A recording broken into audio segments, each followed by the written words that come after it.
What's good, Fight Fam? This is T Word with the Mic Check Podcast. I am the People's Champ. Thanks for tapping in. Today we're going to preview Canelo Alvarez versus John Ryder in their fight that's going to go down today, May 6th.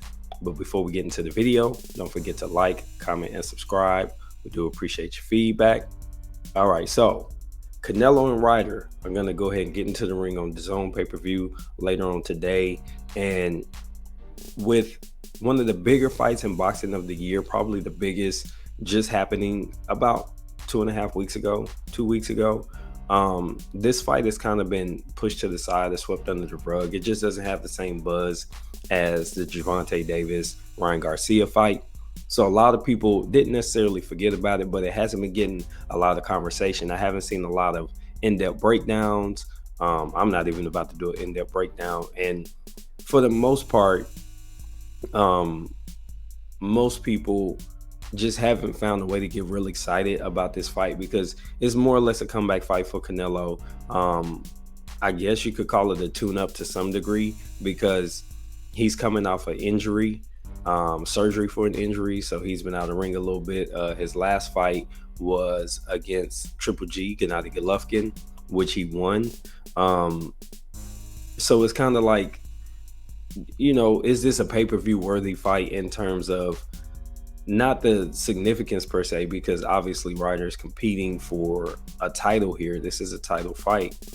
It's actually for the undisputed championship. Canelo has all 4 belts, and Ryder's in line to get that WBO belt because he's the interim super middleweight champion. And he's a former WBA interim super middleweight champion. So he's put himself in position to get access to those belts from Canelo. The problem is the likelihood of him beating Canelo if Canelo just shows up 80% of himself, I think he still wins. He'd have to have a really bad day in order to not win this fight. And I think that's part of why people, even if they're not complaining about the pay-per-view, because I think it's only like $60, even if there's no complaints about the pay-per-view itself, there's complaints about the matchup. The fact that it feels one-sided, but this is more of a mandatory situation. So you get what you get. That being said, I think that Ryder has a style that's kind of tailor-made for where Canelo is at this point in his career. A guy who's going to come forward and put himself in a position to be hit to get his shots off. And that's kind of, what Ryder has been doing up to this point. It's not going to change against Canelo Alvarez.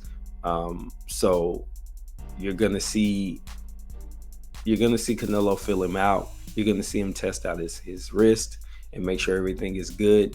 And once he feels comfortable letting the power go, that's where you're gonna see this fight end. Now, I don't see it ending early. Some people are saying, Canelo's gonna carry him, into the later part of the fight and then get him out of there. That's not how it's gonna go. It's not gonna be Canelo carrying him. I think he's gonna be competitive enough to get to a certain point in the fight before Canelo just kind of comes on. It's not going to be like he's allowing him to make it to the depths of the fight. It's going to be more or less he's figuring the puzzle out. And once he figures out the edges of the puzzle, he's going to fill in the middle, and then he's going to knock Ryder out. I would say 8 to 10 is a good bet. I feel like that's long enough. As of recent, you can see that Canelo starts a little slower. He's getting older, and not like actual age. He's only 32. He's getting older in terms of ring age because he's 58, 2-2. So he's been in 62 fights, and he's been in some battles. He went to war Triple G 3 times. Come on now. When you're getting in the ring that much, since he is, I believe, 15 years old, that adds up. By comparison, John Ryder's 2 years older, and he's only got 37 fights. So he's got nearly half the wear and tear on a professional level. So when you get to a certain point, especially where you're exiting your prime years, which 32, 33, you start to exit your prime. So you're mentally prime, but you're physically not. I think that's where Canelo is, and I think you're going to see it take him a little longer to get going in fights. But because he fights in the division 168 where his power can carry, he's got a tool that he can fall back on, and that's one of the last things to leave. So, and if he could make 160, he could probably do some damage there because he's going to have that power. He's shown it before. But overall, I think that this fight is going to go as many expect, unless, again, Canelo has to wake up on the wrong side of the bed not to win today.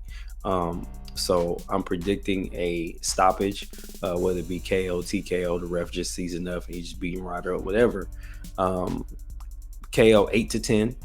And I think that, they're calling it the king is home because this fight is happening in Mexico, in Canelo's home country where he was born. So in that case, it's more of a celebration. So if it goes to the cards, there's no way Ryder's winning. So we'll see. I just think that once Canelo lets his hands go a little bit and he finds his range and the timing, which he's pretty good at, and he's able to be defensive and not get caught with something silly, he's going to get him up out there 8-10. So we'd love to get your thoughts. This has been T for the Mic Check Podcast. Until the next time, I am out. Peace.